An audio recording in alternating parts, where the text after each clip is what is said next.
अस्सलाम वालेकुम दोस्तों, क्या हाल है। उम्मीद करता हूँ सब खैरियत से होंगे। तो आज हम दुनिया के एक मशहूर शख्स के बारे में बात करने वाले हैं जिसका नाम है अल्बर्ट आइंस्टाइन। तो टाइम को वेस्ट के बगैर बढ़ते हैं अपनी वीडियो की ओर। लेकिन उससे पहले आपसे एक छोटी सी गुजारिश है कि अगर आपने अभी तक हमारे चैनल थ्री स्टार को सब्सक्राइब नहीं किया तो सब्सक्राइब करें और दबाए बेल आइकन को, ताकि आपको हमारे हर नए वीडियो सबसे पहले मिल सके। अल्बर्ट आइंस्टाइन 14 मार्च 1879 को जर्मनी के शहर वर्टनबर्ग के ओलम में पैदा हुए थे। आइंस्टाइन एक सेकुलर यहूदी खानदान में पला बड़ा था। उनके वालिद अरविंद आइंस्टाइन एक सेल्समैन और इंजीनियर थे जिन्होंने अपने भाई के साथ मिलिट्री में मुकाम electric technician fabric Einstein NC की बुनियाद रखी, जो बिजली का सामान बड़े पैमाने पर तैयार करती है। अल्बर्ट आइंस्टाइन एक जर्मन रियाज़ीदान और तबियत थे जिन्होंने निस्बत के खुसूसी और अमूमी नज़रिए तैयार किए।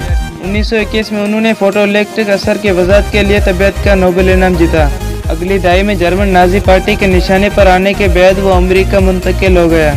उनके काम का जोहरी तवानाई की तरक्की पर भी बहुत बड़ा असर पड़ा। अपने बाद के सालों में आइंस्टाइन ने मुतअद्दिद फील्ड थ्योरी पर तवज्जो दी।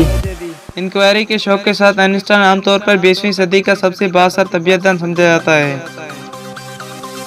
तो दोस्तों, यह था हमारा आज का वीडियो। मिलते हैं अपने अगली वीडियो में, तब तक जुड़े रहें हमारे साथ थ्री स्टार में।